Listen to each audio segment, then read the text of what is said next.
Doctor Sudhakar. ಇವತ್ತು ನಾವು ಮಾತಾಡ್ತಾ ಇರೋ topic beetroot. First beetroot nutrition ನೋಡೋಣ. ಬೀಟ್ರೂಟ್ 100 ಗ್ರಾಮ್ ನಾವು ತೊಗೊಂಡ್ರೆ ಕ್ಯಾಲೋರೀಸು ತುಂಬ ಕಡಿಮೆ ಅಂತ ಹೇಳ್ಬೋದು, 43 ಕ್ಯಾಲೋರೀಸ್ ಬರುತ್ತೆ. ಆಮೇಲೆ ಅದರಲ್ಲಿ ನೀರೇ ಜಾಸ್ತಿ, ಬೀಟ್ರೂಟಲ್ಲಿ 80% ನೀರೇ ಇರುತ್ತೆ ಅಂತ ಹೇಳ್ಬೋದು. ಆಮೇಲೆ ಅದರಲ್ಲಿ ಪ್ರೋಟೀನ್ ಅಂದರೆ 1-2 ಗ್ರಾಮ್ ಮಾತ್ರ ಪ್ರೋಟೀನ್ ಇರುತ್ತೆ. ಆಮೇಲೆ ಫೈಬರ್ ಅಂದರೆ 2-3 ಗ್ರಾಮ್ ಫೈಬರ್ ಇರುತ್ತೆ. ಅದರ ಜೊತೆಗೆ ಸಾಕಷ್ಟು ವಿಟಮಿನ್ಸು ಮತ್ತು ಮಿನರಲ್ಸು ಇದರಲ್ಲಿ ಸಾಕಷ್ಟು ಇರುತ್ತೆ. ಅದರಲ್ಲಿ ಮೇಜರ್ ಆಗಿರುವಂಥದ್ದು ಅಂದರೆ ವಿಟಮಿನ್ ಎ ಹೇಳ್ಬೋದು, B6 ಹೇಳ್ಬೋದು, B9 ಹೇಳ್ಬೋದು, ಆಮೇಲೆ ವಿಟಮಿನ್ ಸಿ ಹೇಳ್ಬೋದು. ಇವು ಜಾಸ್ತಿ ಇದ್ದಾವೆ ಅಂತ ಹೇಳ್ಬೋದು ವಿಟಮಿನ್ನಲ್ಲಿ. ಇದೇ ಮಿನರಲ್ಸ್ ಎಲ್ಲ ಆಯ್ತಪ್ಪ ಅಂದರೆ ಪೊಟ್ಯಾಷಿಯಮ್ ಜಾಸ್ತಿ ಇದೆ, ಐರನ್ ಜಾಸ್ತಿ ಇದೆ, ಮ್ಯಾಗ್ನೀಷಿಯಮ್ ಜಾಸ್ತಿ ಇದೆ ಮತ್ತು ನೈಟ್ರೇಟ್ಸು ಕೂಡ ಜಾಸ್ತಿ ಇದೆ ಅಂತ ಹೇಳ್ಬೋದು. ಕಾಮನ್ ಆಗಿ ಬೀಟ್ರೂಟ್ ತೊಗೊಳೋದ್ರಿಂದ ನಮಗೆ ಏನೆಲ್ಲ ಪ್ರಯೋಜನ ಅಂತ ನೋಡೋಣ. ಆಮೇಲೆ ಬೀಟ್ರೂಟ್ನ ಯಾವ್ಯಾವ ರೀತಿ ತೊಗೊಳೋದು ಅಂದರೆ ಜ್ಯೂಸ್ ಮಾಡಿ ತೊಗೊಳ್ಬೋದು, ಇಲ್ಲಪ್ಪ ಅಂದರೆ ಸಲಾಡ್ ರೂಪದಲ್ಲಿ ತೊಗೊಳ್ಬೋದು, ಇಲ್ಲ ಅಂದರೆ ಕಾಮನ್ ಆಗಿ ಪಲ್ಯ ರೂಪದಲ್ಲಿ ಕೂಡ ತೊಗೊಳ್ಬೋದು. ಕಾಮನ್ ಆಗಿ ಕಂಪೇರಿಟಿವ್ಲಿ ಒಂದು ಕ್ಯಾರೆಟ್ ಆಗಲಿ ಇಲ್ಲಪ್ಪ ಅಂದರೆ ಆಲೂಗಡ್ಡೆ ಆಗಲಿ ಅವುಗಳನ್ನು ಬಳಸಿದಷ್ಟು ಕಾಮನ್ ಆಗಿ ಇದನ್ನು ಬಳಸಲ್ಲ. ಅಂದರೆ ಬೀಟ್ರೂಟ್ ಏನೇನು ಕೆಲಸ ಮಾಡುತ್ತೋ ಅಂತ ಗೊತ್ತಾದರೆ ಬಹುಶಃ ಜಾಸ್ತಿ ಬಳಸ್ತಾರೆ ಅನಿಸುತ್ತೆ.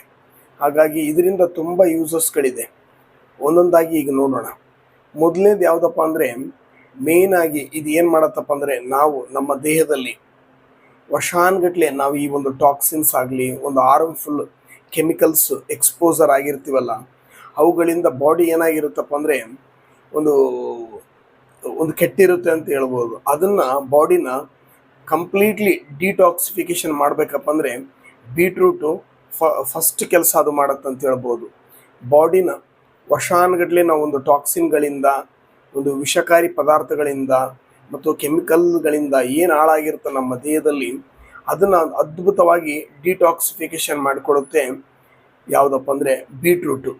ಆಮೇಲೆ ಲಿವರ್ ಡಿಟಾಕ್ಸಿಫಿಕೇಷನ್ಗೆ ಬೀಟ್ರೂಟ್ ಅನ್ನೋದು ಅದ್ಭುತ ಅಂತ ಹೇಳ್ಬೋದು. ಲಿವರ್ನ ಶುದ್ಧಿ ಮಾಡುತ್ತೆ ಅಂತ ಹೇಳ್ಬೋದು. ಯಾವ ಥರಪ್ಪ ಅಂದರೆ ಜ್ಯೂಸಸ್ ತೊಗೊಳೋದ್ರ ಮುಖಾಂತರ ಬರಿ ಹೊಟ್ಟೆಯಲ್ಲಿ ಒಂದು ಜ್ಯೂಸ್ ತೊಗೊಳ್ಬೋದು ಕಾಮನ್ ಆಗಿ, ಯಾವುದು ಬೀಟ್ರೂಟ್ ಜ್ಯೂಸು. ಹಾಗಾಗಿ ಲಿವರ್ಗೆ ಅದ್ಭುತವಾಗಿ ಅದರ ಒಂದು ಕೆಮಿಕಲ್ ಆಗಲಿ ಮತ್ತು ಟಾಕ್ಸಿನ್ಸಿಂದ ಏನು ತೊಂದರೆ ಆಗ್ತಿರುತ್ತೆ ಆ ತೊಂದರೆಯನ್ನು ಹೋಗ್ಲಾಡ್ಸೋಕ್ಕೆ ಬೀಟ್ರೂಟ್ ಜ್ಯೂಸ್ ಅನ್ನೋದು ಭಾಳ ಒಳ್ಳೆಯದು. ಲಿವರ್ ಡಿಟಾಕ್ಸಿಫಿಕೇಷನ್ ಮೇನ್ ಫಂಕ್ಷನ್ ಅಂತ ಹೇಳ್ಬೋದು ಬೀಟ್ರೂಟಿಂದು. ಬೀಟ್ರೂಟಿನ ಎರಡನೇ ಉಪಯೋಗ ಏನಂತ ನೋಡಿದ್ರೆ BP-ನ ಅದ್ಭುತವಾಗಿ ಕಡಿಮೆ ಮಾಡುತ್ತೆ ಅಂತ ಹೇಳ್ಬೋದು. ಅಂದರೆ BP ಜಾಸ್ತಿ ಇರೋರಾಗಲಿ, ಹೈಪರ್ ಟೆನ್ಷನ್ ಇರೋರಾಗಲಿ ಒಂದು ಬೀಟ್ರೂಟು ರೆಗ್ಯುಲರಾಗಿ ಯೂಸ್ ಮಾಡಿದರೆ ಅವರ BP ಕಮ್ಮಿ ಆಗುತ್ತೆ. ಯಾವ ಥರಪ್ಪ ಅಂತಂದರೆ ಈ ಒಂದು ಬೀಟ್ರೂಟಲ್ಲಿ ನೈಟ್ರೇಟ್ಸ್ ಇರುವಂಥದ್ದು ಏನಾಗುತ್ತಪ್ಪ ಅಂದರೆ ನೈಟ್ರಿಕ್ ಆಕ್ಸೈಡ್ ಆಗಿ ಬದಲಾಗುತ್ತೆ. ನೈಟ್ರಿಕ್ ಆಕ್ಸೈಡ್ ಆಗಿ ಯಾವಾಗ ಬದಲಾಗುತ್ತಾ ಅವಾಗ ಏನಾಗುತ್ತಪ್ಪ ಅಂತಂದರೆ ಈ ಒಂದು ಏನು ಅಪಧಮನಿಗಳು ಅಂದರೆ ಒಂದು ಆರ್ಟ್ರಿಯಲ್ಲಿರುವಂಥ ಸ್ಮೂತ್ ಮಸಲ್ಸ್ ಏನಿರ್ತಾವಲ್ಲ ಅವುಗಳು ಏನಾಗ್ತಾವಪ್ಪ ಅಂದರೆ ತುಂಬ ರಿಲ್ಯಾಕ್ಸ್ ಆಗ್ತವೆ. ಅಂದರೆ ಗಟ್ಟಿ ಇದ್ದರೂ ಕೂಡ ಒಂದು ರಿಲ್ಯಾಕ್ಸ್ ಆಗ್ತವೆ. ಯಾವಾಗ ಅದು ರಿಲ್ಯಾಕ್ಸ್ ಆಗುತ್ತೆ ಆವಾಗ ಬ್ಲಡ್ ಫ್ಲೋ ಅದರಲ್ಲಿ ಚೆನ್ನಾಗಾಗುತ್ತೆ. ಯಾವಾಗ ಬ್ಲಡ್ ಫ್ಲೋ ಚೆನ್ನಾಗಾಗುತ್ತಲ್ಲ ಅವಾಗ ಏನಾಗುತ್ತಪ್ಪ ಅಂತಂದರೆ ಮತ್ತು ಇದರಲ್ಲಿ ಪೊಟ್ಯಾಷಿಯಮ್ ಕೂಡ ಜಾಸ್ತಿ ಇದೆಯಲ್ಲ, ಇವೆರಡರಿಂದ ಸೇರಿಕೊಂಡು ಏನಾಗುತ್ತಪ್ಪ ಅಂದರೆ BP ಅನ್ನೋದು ನಮಗೆ ಕಂಟ್ರೋಲಿಗೆ ಬರುತ್ತೆ ಮತ್ತು BP ಅನ್ನೋದು ಕಡಿಮೆ ಆಗುತ್ತೆ. ಅಂದರೆ ಜಾಸ್ತಿ ಇರುವಂಥ BP ಕಂಟ್ರೋಲಿಗೆ ಬರುತ್ತೆ, ಇಲ್ಲಪ್ಪ ಅಂತಂದರೆ ಅದು ಕಡಿಮೆಯಾಗಿ BP ನಾರ್ಮಲ್ ಆಗುತ್ತೆ ಅಂತ ಹೇಳ್ಬೋದು. ಹಾಗಾಗಿ BP ಪೇಷಂಟಿಗೆ ಬೀಟ್ರೂಟ್ ಜ್ಯೂಸ್ ಅನ್ನೋದಾಗಲಿ ಬೀಟ್ರೂಟ್ನ ಯಾವ ಥರ ಆದರೂ ತಗೊಳ್ಳೋದು ತುಂಬ ಉತ್ತಮ ಅಂತ ಹೇಳ್ಬೋದು. ಬೀಟ್ರೂಟಿನ ಮತ್ತೊಂದು ಪ್ರಮುಖ ಕೆಲಸ ಏನಪ್ಪ ಅಂತಂದರೆ ಹಾರ್ಟ್ ಹೆಲ್ತನ್ನ ಕಾಪಾಡೋದು ಅಂತ. ಯಾವ ಥರಪ್ಪ ಅಂತಂದರೆ ಬೀಟ್ರೂಟಲ್ಲಿ ಇರುವಂಥ ಒಂದು ಆ್ಯಕ್ಟಿವ್ ಇಂಗ್ರೀಡಿಯೆಂಟ್ ಅಂದರೆ ಬೀಟೇನ್ ಅಂತ.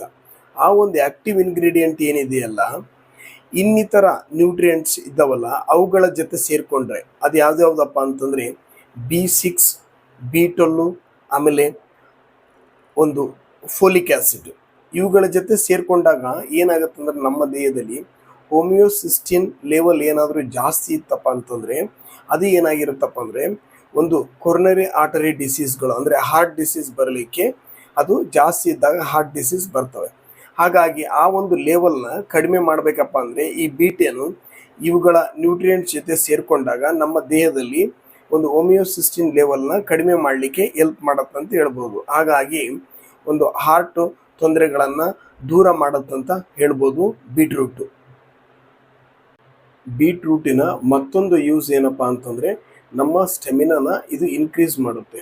ಯಾವ ಥರಪ್ಪ ಅಂದರೆ ಬೀಟ್ರೂಟ್ ತೊಗೊಳೋದ್ರಿಂದ ಏನಾಗುತ್ತಪ್ಪ ಅಂದರೆ ಸರಿಯಾಗಿ ಬ್ಲಡ್ ಫ್ಲೋ ಆಗುತ್ತೆ.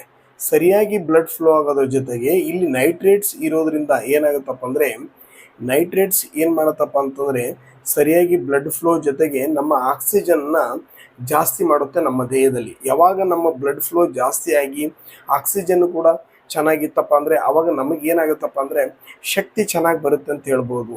ಶಕ್ತಿ ಚೆನ್ನಾಗಿ ಬಂದಾಗ ನಮ್ಮ ಒಂದು ಸ್ಟೆಮಿನಾ ಜಾಸ್ತಿ ಆಗುತ್ತೆ ಅಂತ ಹೇಳ್ಬೋದು. ಆಮೇಲೆ ಕಾಮನ್ ಆಗಿ ಯಾರಾದರೂ ಎಕ್ಸಸೈಸ್ ಮಾಡೋರು ಇರ್ತಾರಲ್ಲ, ಬೀಟ್ರೂಟ್ ತೊಗೊಳೋದ್ರಿಂದ ತುಂಬ ಒಳ್ಳೆಯದು. ಅವ್ರಿಗೆ ಏನಾಗುತ್ತಂದರೆ ಮಸಲ್ ಇಂಪ್ರೂವ್ಮೆಂಟು ಚೆನ್ನಾಗಿರುತ್ತೆ. ಯಾವಾಗ ಇವರು ಒಂದು ಬ್ಲಡ್ ಫ್ಲೋ ಚೆನ್ನಾಗಿರುತ್ತೆ, ಆಮೇಲೆ ಯಾವಾಗ ಈ ಒಂದು ಆಕ್ಸಿಜನ್ ಲೆವೆಲ್ಲು ನಮ್ಮ ದೇಹದಲ್ಲಿ ಜಾಸ್ತಿ ಆಗುತ್ತೆ ಬ್ಲಡ್ ಮುಖಾಂತರ ಅಂದಾಗ ಏನಾಗುತ್ತಪ್ಪ ಅಂದರೆ ನಮಗೆ ಸ್ಟೆಮಿನಾ ಜಾಸ್ತಿ ಆಗುತ್ತೆ, ಮಸಲ್ಲು ಚೆನ್ನಾಗಿರ್ತವೆ. ಹಾಗಾಗಿ ರೆಗ್ಯುಲರ್ ಆಗಿ ಯಾರಾದರೂ ಎಕ್ಸಸೈಸ್ ಮಾಡೋರಾಗಲಿ, ಜಿಮ್ಗೆ ಹೋಗೋರಾಗಲಿ ರೆಗ್ಯುಲರ್ ಆಗಿ ಅವರು ಬೀಟ್ರೂಟನ್ನ ಬಳಕೆ ಮಾಡಿತಪ್ಪ ಅಂತಂದರೆ ಅವರ ಹೆಲ್ತಲ್ಲಿ ಸಾಕಷ್ಟು ಬದಲಾವಣೆ ಮತ್ತು ಅವರ ಒಂದು ಶಕ್ತಿ ಕೂಡ ಜಾಸ್ತಿ ಆಗುತ್ತೆ ಅಂತ ಹೇಳ್ಬೋದು. ಬೀಟ್ರೂಟ್ ತೊಗೊಳೋದ್ರಿಂದ ಮತ್ತೊಂದು ಅದ್ಭುತ ಉಪಯೋಗ ಏನಪ್ಪ ಅಂತಂದರೆ ಪುರುಷರಲ್ಲಿ ಒಂದು ಲೈಂಗಿಕ ಸಾಮರ್ಥ್ಯವನ್ನು ಹೆಚ್ಚು ಮಾಡುತ್ತೆ. ಯಾವ ಥರಪ್ಪ ಅಂದರೆ ಎರೆಕ್ಟೈಲ್ ಡಿಸ್ಫಂಕ್ಷನ್ ಅಂದರೆ ಸರಿಯಾಗಿ ನಿಮಿರುವಿಕೆ ಇರಲಾರುವಂಥ ಪರಿಸ್ಥಿತಿಯಲ್ಲಿ, ಆಮೇಲೆ ಮತ್ತು ಒಂದು ಬೇಗ ಲೀಕೇಜ್ ಆಗೋದಾಗಲಿ ಅಂದರೆ ಪ್ರೀಮ್ಯಾಚುರ್ ಇಜಾಕ್ಯುಲೇಷನ್, ಈ ಥರ ಎರಡೂ ತೊಂದರೆಗಳಲ್ಲಿ ಅಂದರೆ ಒಂದು ಸೆಕ್ಸುವಲ್ ಆ್ಯಕ್ಟ್ ಮಾಡೋದು ಕಷ್ಟ ಆಗ್ತಾ ಇರುತ್ತೆ ಆ ಪುರುಷರಿಗೆ. ಅಂಥವ್ರಿಗೆ ಕೂಡ ಇದು ಒಂದು ಬೀಟ್ರೂಟ್ನ ತೊಗೊಳೋದ್ರಿಂದ ಅವ್ರಿಗೆ ಕೂಡ ಒಂದು ಸೆಕ್ಸುವಲ್ ಹಾರ್ಮೋನ್ಸ್ ಪ್ರೊಡಕ್ಷನಲ್ಲಿ ಜಾಸ್ತಿ ಆಗುತ್ತೆ. ಯಾಕಪ್ಪ ಅಂದರೆ ಬೋರಾನ್ ಅಂತ ಒಂದು ಇಂಗ್ರೀಡಿಯೆಂಟ್ ಇರೋದ್ರಿಂದ ಏನಾಗುತ್ತಪ್ಪ ಅಂದರೆ ಸೆಕ್ಸುವಲ್ ಹಾರ್ಮೋನ್ಸ್ಗಳು ಪ್ರೊಡಕ್ಷನು ಜಾಸ್ತಿಯಾಗಿ ಒಂದು ಪುರುಷರ ಲೈಂಗಿಕತೆಯಲ್ಲಿ ಏನು ಮಾಡುತ್ತಪ್ಪ ಅಂದರೆ ಲೈಂಗಿಕತೆಗೆ ಸಹಾಯ ಮಾಡುತ್ತಂತ ಹೇಳ್ಬೋದು. ಬೀಟ್ರೂಟಿನ ಮತ್ತೊಂದು ಅದ್ಭುತ ಏನಪ್ಪ ಅಂತಂತಂದರೆ ಕೊಲೆಸ್ಟ್ರಾಲ್ನ ಕಡಿಮೆ ಮಾಡೋದು. ಯಾವ ಥರಪ್ಪ ಅಂತಂದರೆ ಆ ಒಂದು ಬೀಟ್ರೂಟಲ್ಲಿ ಅದ್ಭುತವಾದ ಸಾಲ್ಯುಬಲ್ ಫೈಬರ್ ಇದೆ, ಅಂದರೆ ನೀರಿನಲ್ಲಿ ಕರಗುವಂಥ ನಾರು ಪದಾರ್ಥ ಅಂತ ಹೇಳ್ಬೋದು. ಈ ನೀರಿನಲ್ಲಿ ಕರಗುವಂಥ ನಾರು ಅಂಶ ಜಾಸ್ತಿ ಇರೋದ್ರಿಂದ ಏನಾಗುತ್ತಪ್ಪ ಅಂತಂದರೆ ಕಾಮನ್ ಆಗಿ ಒಂದು ಕೊಲೆಸ್ಟ್ರಾಲು ಕಡಿಮೆ ಆಗುತ್ತೆ ಅಂತ ಹೇಳ್ಬೋದು. ಯಾವ ಥರ ಅಂದರೆ ಅದರಲ್ಲಿ HDL ಕೊಲೆಸ್ಟ್ರಾಲ್ ಏನಿದೆಯಲ್ಲ, ಅಂದರೆ ಒಳ್ಳೆ ಒಂದು ಕೊಲೆಸ್ಟ್ರಾಲ್ ಏನಿದೆಯಲ್ಲ ಅದು ಜಾಸ್ತಿ ಆಗೋದ್ರ ಜೊತೆಗೆ ಈ ಒಂದು ಕೆಟ್ಟ ಕೊಲೆಸ್ಟ್ರಾಲ್ ಯಾವುದಪ್ಪ ಅಂದರೆ LDL ಲೋ ಡೆನ್ಸಿಟಿ ಕೊಲೆಸ್ಟ್ರಾಲ್ ಏನಿದೆಯಲ್ಲ ಅದು ಕಡಿಮೆ ಮಾಡ್ತಾ ನಮ್ಮ ದೇಹದಲ್ಲಿ ಕೊಲೆಸ್ಟ್ರಾಲ್ನ ಕಡಿಮೆ ಮಾಡುತ್ತೆ ಅಂತ ನಾವು ಹೇಳ್ಬೋದು. ಹಾಗಾಗಿ ಯಾರು ಕೊಲೆಸ್ಟ್ರಾಲ್ ಜಾಸ್ತಿ ಇರುತ್ತೆ, ಈ ಒಂದು ಕೆಟ್ಟ ಕೊಲೆಸ್ಟ್ರಾಲ್ ಜಾಸ್ತಿ ಇರೋರು ದಿನನಿತ್ಯ ಜ್ಯೂಸ್ ಮುಖಾಂತರ ಆಗಲಿ ಬೇರೆ ಇನ್ನಿತರ ಯಾವುದೇ ಫಾರ್ಮೆಟಲ್ಲಿ ತೊಗೊಂಡ್ರು ಕೂಡ ಅವರಿಗೆ ಒಂದು ಕೊಲೆಸ್ಟ್ರಾಲ್ ಲೆವೆಲ್ನ ಕಡಿಮೆ ಮಾಡಲಿಕ್ಕೆ ಬೀಟ್ರೂಟು ತುಂಬ ಸಹಾಯ ಮಾಡುತ್ತೆ ಅಂತ ಹೇಳ್ಬೋದು. ಬೀಟ್ರೂಟಿನ ಮತ್ತೊಂದು ಯೂಸ್ ಏನಪ್ಪ ಅಂತಂದರೆ ಈ ಒಂದು ಕೋಗ್ನೇಟಿವ್ ಫಂಕ್ಷನ್ನ ಚೆನ್ನಾಗಿ ಮಾಡ್ಕೊಳ್ಳೋದು. ಯಾವ ಥರಪ್ಪ ಅಂದರೆ ಈ ಒಂದು ಕೋಗ್ನೇಟಿವ್ ಫಂಕ್ಷನ್ ಅಂದರೆ ಮೇನಾಗಿ ಕಲಿಯೋದಾಗಲಿ, ಇಲ್ಲಪ್ಪ ಅಂದರೆ ಒಂದು ಕ್ವಶನ್ ಮಾಡೋದಾಗಲಿ, ಇಲ್ಲಪ್ಪ ಅಂತಂತಂದರೆ ಒಂದು ಅಟೆನ್ಷನ್ ಕೊಡೋದಾಗಲಿ, ಇಲ್ಲಪ್ಪ ಅಂದರೆ ಏನಾದರೂ ಪ್ರಾಬ್ಲಮ್ ಬಂದರೆ ಸಾಲ್ವ್ ಮಾಡೋದಾಗಲಿ, ಆಮೇಲೆ ಈ ಥರದ್ದೆಲ್ಲ ಏನಿದೆಯಲ್ಲ ಅದನ್ನು ಕೋಗ್ನೇಟಿವ್ ಫಂಕ್ಷನ್ ಅಂತಾರೆ.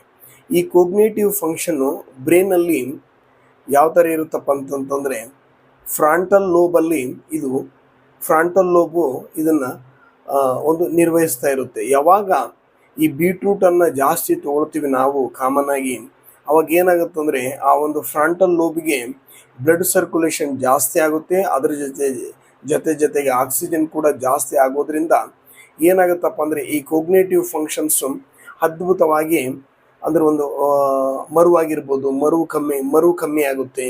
ಆಮೇಲೆ ಒಂದು ರೀಸನಿಂಗ್ ಬರುತ್ತೆ, ಲರ್ನಿಂಗ್ ಪ್ರೊಸೆಸ್ ಚೆನ್ನಾಗಿರುತ್ತೆ, ಆಮೇಲೆ ಒಂದು ಏನಾದರೂ ಒಂದು ಡಿಸಿಷನ್ ಮೇಕಿಂಗ್ ಚೆನ್ನಾಗಿರುತ್ತೆ. ಹಾಗಾಗಿ ಇದು ಏನಾಗುತ್ತಪ್ಪ ಅಂದರೆ ಬೀಟ್ರೂಟ್ ತೊಗೊಳೋದ್ರಿಂದ ಒಂದು ಕೋಗ್ನೇಟಿವ್ ಫಂಕ್ಷನ್ಸು ಚೆನ್ನಾಗಿರ್ತವೆ ಅಂತ ಹೇಳ್ಬೋದು. ಬೀಟ್ರೂಟ್ನಲ್ಲಿ ಸಾಕಷ್ಟು ಫೈಬರ್ ಇರೋದ್ರಿಂದ ನಮ್ಮ ದೇಹದಲ್ಲಿ ಅಂದರೆ ಎಸ್ಪೆಷಲಿ ಈ ಒಂದು ದೊಡ್ಡ ಕರಳು ಆಗಿರ್ಬೋದು, ಕ್ಲೀನಿಂಗ್ ಮಾಡಲಿಕ್ಕೆ ತುಂಬ ಅದ್ಭುತವಾಗಿ ಯೂಸ್ ಆಗುತ್ತೆ ಅಂತ ಹೇಳ್ಬೋದು. ಯಾವ ಥರಪ್ಪ ಅಂತಂದರೆ ಏನಾದರೂ ಮಲಬದ್ಧತೆ ಆಗಲಿ ಇನ್ನಿತರ ಏನಾದರೂ ತೊಂದರೆಗಳಿತ್ತಪ್ಪ ಅಂತಂತಂದರೆ ಮೋಷನ್ ತೊಂದರೆ ಆಗೋದಾಗಲಿ ಇನ್ನಿತರ ಬೇರೆ ಎಲ್ಲ ತೊಂದರೆಗಳಿಗೂ ಏನಾಗುತ್ತಂದರೆ ಬೀಟ್ರೂಟ್ ತೊಗೊಳೋದ್ರಿಂದ ಮಲಬದ್ಧತೆ ಆಗ್ಲಾರ್ದಂಗೆ ನೋಡ್ಕೊಳ್ಳೋದು. ಅದರ ಜೊತೆಗೆ ಮತ್ತು ಯಾವಾಗ ಫೈಬರ್ ಜಾಸ್ತಿ ಆಯಿತು ನಮಗೆ ಯಾವುದೇ ಒಂದು ಡೈಜೆಸ್ಟಿವ್ ಟ್ರ್ಯಾಕ್ಟಲ್ಲಿ ಇರುವಂಥ ತೊಂದರೆಗಳೆಲ್ಲ ಆಲ್ಮೋಸ್ಟ್ ಆಲ್ ಏನಾಗ್ತಾವಂದರೆ ಅಲ್ಲಿ ಸರಿ ಆಗ್ತಾವಂತ ಹೇಳ್ಬೋದು. ಹಾಗಾಗಿ ನಾವು ಬೀಟ್ರೂಟ್ ತೊಗೊಳೋದ್ರಿಂದ ನಮ್ಮ ಒಂದು ಡೈಜೆಷನ್ ಚೆನ್ನಾಗಿರುತ್ತೆ ಮತ್ತು ಒಂದು ಡೈಜೆಸ್ಟಿವ್ ಟ್ರ್ಯಾಕ್ಟ್ ಹೆಲ್ತಿಯಾಗಿರುತ್ತೆ. ಆಮೇಲೆ ಮೋಷನ್ ಕ್ಲಿಯರ್ ಇರುತ್ತೆ. ಆಮೇಲೆ ಈ ಮಲಬದ್ಧತೆ ಅನ್ನೋದು ಇರಲ್ಲ ಅಂತ ಹೇಳ್ಬೋದು. ಬೀಟ್ರೂಟಲ್ಲಿ ಕಾಮನ್ ಆಗಿ ಆ್ಯಕ್ಟಿವ್ ಇಂಗ್ರೀಡಿಯೆಂಟ್ ಯಾವುದಪ್ಪ ಅಂದರೆ ಬೀಟೇನ್. ಈ ಬೀಟೇನ್ ಒಳಗಡೆ ಏನಿರುತ್ತಪ್ಪ ಅಂದರೆ ಆ್ಯಂಥೋಸೈನಿನ್ಸ್. ಈ ಆ್ಯಂಥೋಸೈನಿನ್ಸ್ ಅಪ್ಪ ಅಂತಂದರೆ ಒಂದು ಕಲರ್ ಪಿಗ್ಮೆಂಟೇಷನ್ ಕೊಡುವಂಥದ್ದು. ಅಂದರೆ ಈ ಒಂದು ಏನು ಬೀಟ್ರೂಟು ರೆಡ್ ಆಗಿರುತ್ತಲ್ಲ ಅದಕ್ಕೆ ಕಾರಣನೇ ಈ ಒಂದು ಕಲರ್ ಪಿಗ್ಮೆಂಟು ಆ್ಯಂಥೋಸೈನಿನ್ಸ್ ಅಂತ. ಇವುಗಳು ಏನು ಮಾಡ್ತಾವಪ್ಪ ಅಂತಂದರೆ ಕಾಮನ್ ಆಗಿ ಇವು ಒಂದು ಒಳ್ಳೆ ಆ್ಯಂಟಿ ಆಕ್ಸಿಡೆಂಟ್ಗಳಂತ ಹೇಳ್ಬೋದು. ಒಂದು ಆ್ಯಂಟಿ ಇನ್ಫ್ಲಮೇಟ್ರಿ ಆಗಿ ಕೆಲಸ ಮಾಡ್ತಾವಂತ ಹೇಳ್ಬೋದು. ಹಾಗಾಗಿ ಈ ಬೀಟ್ರೂಟ್ ಏನು ಮಾಡುತ್ತಪ್ಪ ಅಂದರೆ ನಮ್ಮ ಒಂದು ಆಕ್ಸಿಡೇಟಿವ್ ಸ್ಟ್ರೆಸ್ ಏನಿರುತ್ತಲ್ಲ ಅದನ್ನು ಸರಿ ಮಾಡ್ಕೊಳ್ಳೋಕೆ ಕೂಡ ಹೆಲ್ಪ್ ಮಾಡುತ್ತಂತ ಹೇಳ್ಬೋದು. ಯಾವ ಥರಪ್ಪ ಅಂತಂದರೆ ಇದು ಒಂದು ಏನಪ್ಪ ಅಂದ್ರೆ ಒಳ್ಳೆ ಆ್ಯಂಟಿ ಆಕ್ಸಿಡೆಂಟ್ ಆಗಿ ಇದು ನಮ್ಮ ಮೇಲೆ ಪ್ರಭಾವ ಬೀರುತ್ತಂತ ಹೇಳ್ಬೋದು. ಆಮೇಲೆ ಅದರ ಜೊತೆಗೆ ನಮಗೆ ಏನಾದರೂ ಒಂದು ಆ್ಯಂಟಿ ಇನ್ಫ್ಲಮೇಟ್ರಿ ಆಗಿ ಕೂಡ ಕೆಲಸ ಮಾಡುತ್ತಂತ ಹೇಳ್ಬೋದು. ಬೀಟ್ರೂಟು ಕಾಮನ್ ಆಗಿ ನಮ್ಮ ಒಂದು ಎನರ್ಜಿನ ಜಾಸ್ತಿ ಮಾಡುತ್ತೆ. ಯಾವ ಥರಪ್ಪ ಅಂತಂದರೆ ಅದರಲ್ಲಿ ಒಂದು ವಿಟಾಮಿನ್ಸ್ ಬಿ ಇದೆ. ಅದರ ಜೊತೆಗೆ ಒಂದು ಫೋಲಿಕ್ ಆ್ಯಸಿಡ್ ಆಗಿರ್ಬೋದು ಮತ್ತು ಐರನ್ ಆಗಿರ್ಬೋದು, ಅದರ ಜೊತೆಗೆ ನೈಟ್ರೇಟ್ ಆಗಿರ್ಬೋದು. ಇವುಗಳೆಲ್ಲ ಇರೋದ್ರಿಂದ ಏನಾಗುತ್ತಪ್ಪ ಅಂದರೆ ನಮ್ಮ ದೇಹದಲ್ಲಿ ಒಂದು ಎನರ್ಜಿ ಜಾಸ್ತಿ ಆಗುತ್ತಂತ ಹೇಳ್ಬೋದು. ಹಾಗಾಗಿ ಬೀಟ್ರೂಟ್ ಅನ್ನೋದು ತುಂಬ ಅದ್ಭುತವಾದ ಒಂದು ಆಹಾರ ಪದಾರ್ಥ. ಹಾಗಾಗಿ ದಿನನಿತ್ಯ ಬಳಸೋದ್ರಲ್ಲಿ ತಪ್ಪೇನಿಲ್ಲ. ಒಬ್ಬೊಬ್ಬರು ಏನಪ್ಪ ಅಂದರೆ ಟೇಸ್ಟು ಅಂದರೆ ಕಾಮನ್ ಆಗಿ ಬೇರೆ ಈ ಒಂದು ಆಲೂಗಡ್ಡೆ ಬಳಸುವಷ್ಟು ಇದನ್ನು ಬಳಸಲ್ಲ. ಕಾಮನ್ ಆಗಿ ಯಾರೇ ಆಗಲಿ ನೋಡ್ತಾ ಇರ್ತೀವಲ್ಲ ಕಮ್ಮಿ ಬಳಸ್ತಾರೆ. ಬಟ್ ಇದು ಟೇಸ್ಟು ಒಂಥರ ಇರುತ್ತೆ, ಒಂಥರ ಕಲರ್ ಇರುತ್ತೆ, ಒಂಥರ ಸ್ಮೆಲ್ ಇರುತ್ತೆ ಅಂತ ಹೇಳ್ತಾ ಇರ್ತಾರೆ. ಬಟ್ ಇವಾಗ ಎಷ್ಟು ಪ್ರಯೋಜನಗಳಿವೆ ಅಂತ ಇವಾಗೆಲ್ಲ ಹೇಳ್ತಾ ಇದ್ವಿ. ನೋಡಿದ್ರಲ್ಲಿ ಇಷ್ಟೆಲ್ಲ ಪ್ರಯೋಜನಗಳು ಇರೋದ್ರಿಂದ ಬೀಟ್ರೂಟ್ನ ದಿನನಿತ್ಯ ಬಳಸೋದು ತುಂಬ ಒಳ್ಳೆಯದು. ಯಾವ ವಯಸ್ಸಿನಲ್ಲಾದರೂ ಬಳಸ್ಬೋದು. ಚಿಕ್ಕ ಮಕ್ಕಳಿಂದ ಒಂದು ವಯಸ್ಕರು ಕೂಡ ಇದನ್ನು ರೆಗ್ಯುಲರ್ ಆಗಿ ಬಳಸೋದ್ರಿಂದ ತುಂಬ ಒಳ್ಳೆಯದು. ಜ್ಯೂಸ್ ಮಾಡಿ ಕುಡಿಬೋದು, ಇಲ್ಲ ಪಲ್ಯ ಮಾಡಿ ತೊಗೊಳ್ಬೋದು, ಇಲ್ಲಾಂದರೆ ಸಲಾಡ್ ಮುಖಾಂತರ ತೊಗೊಳ್ಬೋದು. ಒಳ್ಳೆಯದು ಅಂತ ಹೇಳ್ಬೋದು ತುಂಬ. ಹಾಗಾಗಿ ಇದನ್ನು ದಿನನಿತ್ಯ ಬಳಸೋದ್ರಿಂದ ಎಷ್ಟೋ ಕಾಯಿಲೆಗಳು ಇವಾಗ ನೋಡಿದ್ರಲ್ಲ, ಒಂದು ಕಣ್ಣಿನ ಕಾಯಿಲೆ ಆಗಿರ್ಬೋದು, ಕಣ್ಣುಗಳು ಹೊಳಪಿರುತ್ತೆ ಕಾಮನ್ ಆಗಿ. ಅದರ ಜೊತೆಗೆ ಕಣ್ಣಿನ ಶಕ್ತಿ ಜಾಸ್ತಿ ಆಗುತ್ತೆ. ಮತ್ತು ಇನ್ನಿತರಪ್ಪ ಅಂತಂದರೆ ಒಂದು ಸ್ಕಿನ್ ಕೂಡ ಹೊಳಪಿರುತ್ತೆ. ಸ್ಕಿನ್ಗಳು ಮೊಡವೆಗಳಾಗಲ್ಲ ಕಾಮನ್ ಆಗಿ. ಹಾಗಾಗಿ ಇವು ಮೇನ್ ಆಗಿರ್ತವೆ. ಸ್ಕಿನ್ ಆಗಲಿ, ಒಂದು ಏರ್ ಆಗಲಿ, ಒಂದು ಕಣ್ಣುಗಳಾಗಲಿ, ಒಂದು ಹಾರ್ಟ್ ಆಗಲಿ, ಈ ಥರ ತುಂಬ ಒಂದು ಫಂಕ್ಷನ್ಸ್ ಇದೆ ಬೀಟ್ರೂಟ್ದು. ಹಾಗಾಗಿ ದಿನನಿತ್ಯ ಇದನ್ನು ಬೀಟ್ರೂಟ್ ಯೂಸ್ ಮಾಡೋದ್ರಿಂದ ಎಂಟೈರ್ ಬಾಡಿ ಕೂಡ ತುಂಬ ಶಕ್ತಿಶಾಲಿಯಾಗಿ ರೆಡಿ ಆಗುತ್ತೆ. ಇದು ಒಂದು ಬೂಸ್ಟರ್ ಎನರ್ಜಿ ಥರ ಬೀಟ್ರೂಟ್ನ ಜ್ಯೂಸ್ ಹಾಕಿ ಬೆಳಿಗ್ಗೆ ಬರಿ ಹೊಟ್ಟೆಯಲ್ಲಿ ಕುಡಿಯೋದ್ರಿಂದ ಅದ್ಭುತ ಆಗುತ್ತೆ ಅಂತ ಹೇಳ್ಬೋದು. ರೆಗ್ಯುಲರ್ ಆಗಿ ತೊಗೊಳ್ಳೋದು ತುಂಬ ಒಳ್ಳೆಯದು. ಏನಾರು ತೊಂದರೆಗಳಿದ್ದರೆ ಒಂದು ಡಾಕ್ಟರ್ ಸಂಪರ್ಕ ಮಾಡಿ ತೊಗೊಳ್ಳೋದು ತುಂಬ ಒಳ್ಳೆಯದು. ಆಮೇಲೆ ಕಾಮನ್ ಆಗಿ ಬೀಟ್ರೂಟ್ ಜಾಸ್ತಿ ತೊಗೊಂಡಾಗ ಯೂರಿನ್ ಕೂಡ ಒಂದು ಸ್ವಲ್ಪ ರೆಡ್ ಆಗಿ ಬರ್ಬೋದು, ಮೋಷನ್ ಕೂಡ ರೆಡ್ ಆಗಿ ಬರ್ಬೋದು. ಅದೇನು ತೊಂದರೆ ಅಲ್ಲ, ಅಂದರೆ ಜಾಸ್ತಿ ತೊಗೊಳ್ತಾ ಇದ್ದೀರಂತ ಅರ್ಥ ಅಷ್ಟೇ. ಆಮೇಲೆ ಏನಾದರೂ ಕಿಡ್ನಿ ಸ್ಟೋನ್ಸ್ ಇತ್ತಪ್ಪ ಅಂದರೆ ಅದನ್ನು ಡಾಕ್ಟರ್ ಸಂಪರ್ಕ ಮಾಡೇ ತೊಗೊಳ್ಬೇಕು. ಒಂದೊಂದ್ಸಲಿ ಕಿಡ್ನಿ ಸ್ಟೋನ್ಸ್ಗಳು, ಆಕ್ಸಿಲೇಟ್ ಸ್ಟೋನ್ಸ್ಗಳು, ಕ್ಯಾಲ್ಸಿಯಂ ಆಕ್ಸಿಲೇಟ್ ಸ್ಟೋನ್ಸ್ಗಳು ಇದು ತೊಗೊಳೋದ್ರಿಂದ ಜಾಸ್ತಿ ಆಗ್ಬೋದು. ನೋಡಿಕೊಂಡು ಅದನ್ನು ಡಾಕ್ಟರ್ ಸಂಪರ್ಕ ಮಾಡಿ ತೊಗೊಳೋದು ಒಳ್ಳೆಯದು ಒಂದು ವೇಳೆ ಕಿಡ್ನಿ ಸ್ಟೋನ್ ಇದ್ದರೆ. Okay friends, thank you.